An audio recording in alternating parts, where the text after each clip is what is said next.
since I first discovered Bitcoin in 2013, been of the opinion that this was a parallel financial system that's being built. In the last 18 months, I've realized that it's bigger than just a financial system. It's in fact the entire system of value, transfer, storage, and ownership in the new digital world. It is probably one of the biggest things I've ever heard of or seen, and it is an incredibly exciting moment in time to be part of it. Real Vision co-founder and CEO Raoul Pal is turning out to be one of Bitcoin's biggest advocates within the crypto community.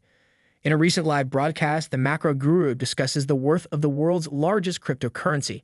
Pal compares the creation of a blockchain network to the discovery of oil, stating that the leading crypto asset is going to bring a lot of fortune to investors, just like the naturally occurring liquid. Raoul Pal's Bitcoin journey has been a bit rocky. As he explained in past interviews and broadcasts, he first invested in Bitcoin in 2013 and sold it in 2017 when Bitcoin was trading for $2,200. Though Pal made 11 times his original investment, he missed a bigger opportunity as Bitcoin went 10x higher after a few months. Pal didn't get back in until 2020, and according to him, he has spent more time learning about the leading cryptocurrency. In his broadcast, the macro guru also discusses the Ether and Solana blockchain networks.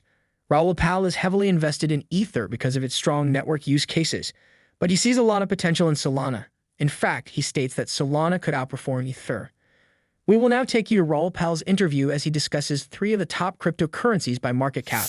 Please watch, share, and like this video. Also, ensure you drop your comments and observations in the comments section below and subscribe for more crypto-related videos. Thanks, enjoy the video. Learning about the discovery of oil when the Rockefellers and all of these guys started figuring out that the oil was going to make the world go round.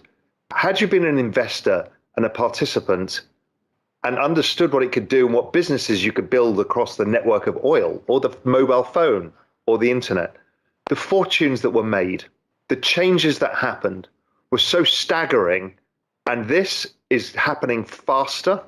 And at the very center of it is a system of money and value, which means that in itself, it is going to accrue value faster than anything else, because that's what it's actually doing, is taking value from old places and putting it into a new place. So the opportunity set is so big, and it is that perfect nexus of macro and crypto, because the macro is so fucked, which we've known for so long, the massive debt, the bad demographics, the polarization of the world again, the deglobalization, the globalization, all the mess that caused. All of that is going on in macro land, which is pretty miserable. And here's the solution in front of our eyes. I mean, what a time to be alive. And that's why it's so important. Everybody needs to understand this stuff. Whether you're trading this stuff, building businesses, or you're just observing it, it is incredibly, incredibly important. Firstly, we're all learning together, and none of us know the answers. So if we all learn together and we all learn at the same speed, that's just nice. It's nice to have a community. It's nice to have questions, people to ask. I don't know everything, far from it. There's a load of things I'll be dead wrong on.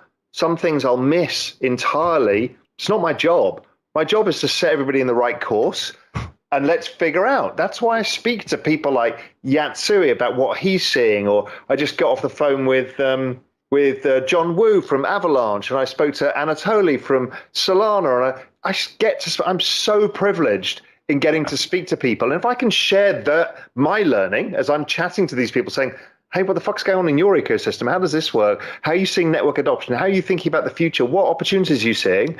And everyone can watch over my shoulder, then we all go together. And then the Ask Me Anythings are a way of us being able to chat about it. That's the joy of this thing. We are excited to be working with Omaze to offer you the chance to win an eco-friendly Tesla Model X Plaid and support a great cause, Reverb, a nonprofit environmental organization actively promoting environmental sustainability through music. Go to www.omaze.com/savvy to enter for your chance to win this one and a lifetime prize while helping to make the world a better place. Submit your entries through the link in the description box for a chance to drive off in the world's most desired electric SUV. With an all-new interior, updated exterior styling, and a 300-plus mile single change range. We are quite excited about this experience because it provides a chance to explore the great outdoors in luxury and style and protect it at the same time. Another beautiful thing about this experience is the nonprofit organization.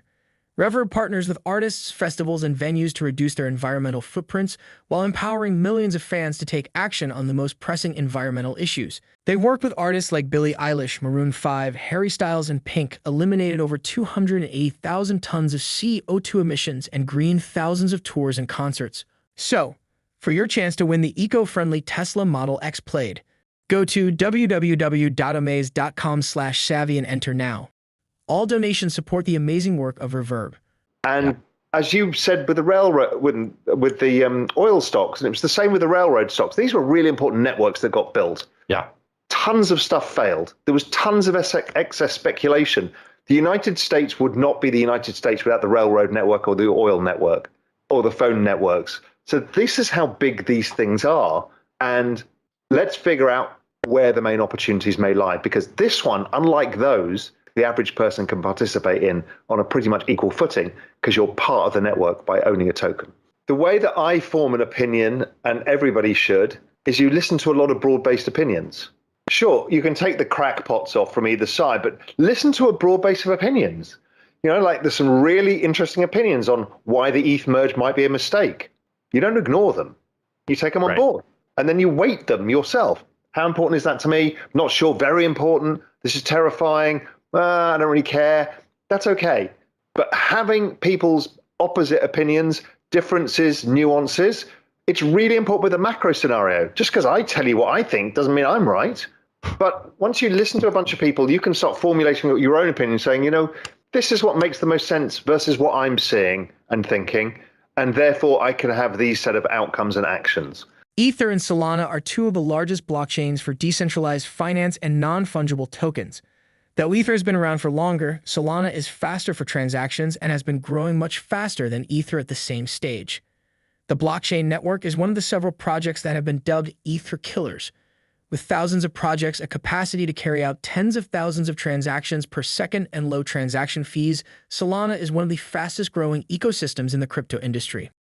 Here is what Raoul Pal thinks about Solana outperforming Ether. Well, as I said, I think it probably outperforms because it is a very, very early stage, but my God, there's the amount of development activity, the amount of GitHub lines of code that's being created, the applications layer, even things like the phone, this Steppen, and these all don't have to work. I'm not saying they're all amazing things and they'll all survive, but the amount of stuff going on, even what's been happening in the DeGods NFTs this week in Solana NFTs are a big deal. So there's a lot going on there. And there's not any other chain that has that level of activity outside of ETH.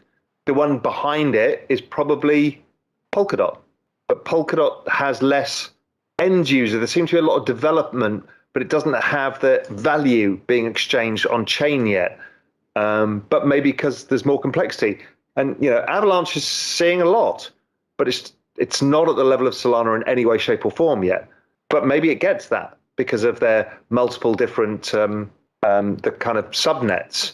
So maybe they get more network effects. I don't really know. But so my guess is that if Solana continues in the way that it is, even acknowledging the fact that the chain has been breaking and they know that too, therefore, if you're future discounted, you'll expect that will happen less because they will address it. And therefore, over time, Solana probably does okay. That'll be my bet. Though most crypto assets have performed better since Friday, there's still a lot of uncertainty about how the macro environment will continue to influence prices. Crypto prices have remained in the same range since June, when Bitcoin plunged to $20,000 and U.S. inflation peaked at 9.1%. With the Federal Reserve's unwavering resolve to tackle inflation by hiking interest rates, there are lots of concerns that a recession or depression is on the horizon. Here is Raoul Pal's response to how that can affect crypto prices. And I'm not going to be rude here, but this is first order thinking. First order thinking is recession bad. The actual thinking is, if there were to be a recession for 3 years, what are the central banks doing? Right? Because that's unemployment rising for 3 years and inflation falling for 3 years. What would the central banks be doing? They would be trying to stimulate as much as possible, because we have not had a 4-year recession in, as long as, I think, not even the 30s. I don't think it was that long. So, but let's assume it's the 1930s again.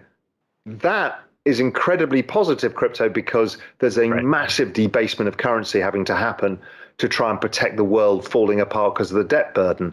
So, again, it's not about are we in recession? It is what is the outcome as growth slows?